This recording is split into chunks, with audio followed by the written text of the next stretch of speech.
ناظرین، ایک مغالطہ ڈالا جاتا ہے اور وہ مغالطہ یہ ہے کہ جی حضرت عمر فاروق رضی اللہ تعالی عنہ کے دور سے پہلے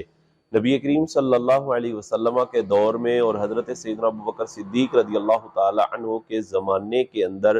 3 طلاقوں سے 1 طلاق مراد لی جاتی تھی، اور اس میں ایک مسلم شریف کی حدیث کا حوالہ پیش کیا جاتا ہے، اور بہت سارے لوگوں نے کہا کہ اس حدیث کا مطلب بھی آپ بیان کر دیں۔ تو اس کے حوالے سے میں یہ عرض کرتا چلوں کہ آج کل کے جو لوگ ہیں، کیا یہ زیادہ نبی پاک علیہ السلام کے زمانے کو یا حضرت ابوبکر صدیق رضی اللہ تعالیٰ عنہ کے زمانے کو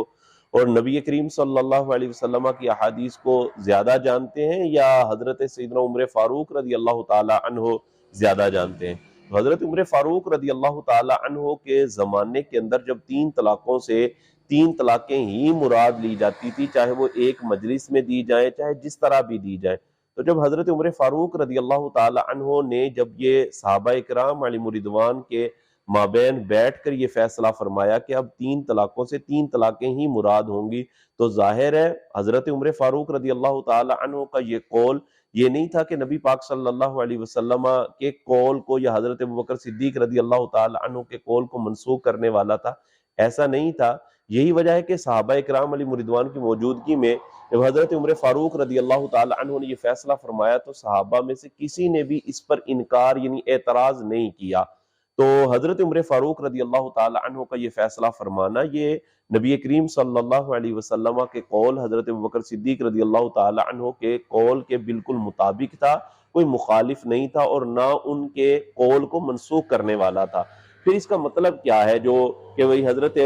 عمر فاروق رضی اللہ تعالیٰ کے زمانے سے پہلے 3 طلاقوں سے 1 طلاق مراد لی جاتی تھی؟ تو اس کا مطلب بھی میں آپ کے گوش گزار کرتا چلوں، جیسا کہ علامہ ابن حجر عسقلانی رحمۃ اللہ تعالی علیہ نے فتح الباری جلد نمبر 9 صفحہ نمبر 456 کتاب الطلاق کے اندر اس بات کو بیان کیا ہے کہ بعض اوقات ایسا ہوتا تھا کہ نبی کریم صلی اللہ علیہ وسلم کے زمانے کے اندر 1 طلاق دے کر 2 مرتبہ جو لفظ طلاق بعد میں بولا جاتا تھا وہ تاکیدن بولا جاتا تھا، یعنی تاکید کے طور پر استعمال ہوتا تھا۔ اور حضرت عمر کے دور میں چونکہ اب ایسا ہو گیا کہ لوگوں کی عادات بدل گئی، 3 طلاقیں بول کر 3 ہی مراد لی جاتی تھی، تو اس لیے حضرت عمر فاروق رضی اللہ تعالی عنہ نے یہ فیصلہ صحابہ کی موجودگی میں کیا، اور صحابہ کرام علیہم رضوان نے کسی نے بھی اس پر کوئی اعتراض نہیں کیا۔ اس چیز کو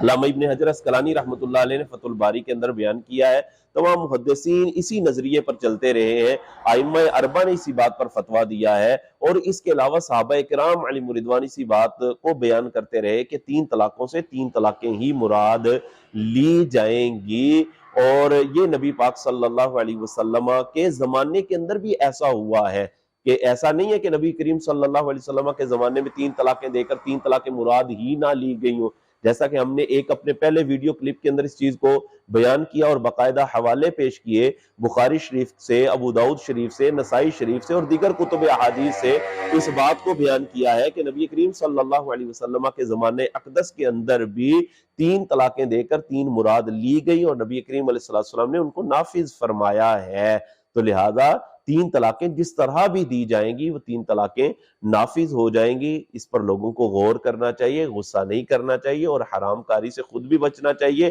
اور دوسرے لوگوں کو بھی اس سے بچانے کی کوشش کرنی چاہیے۔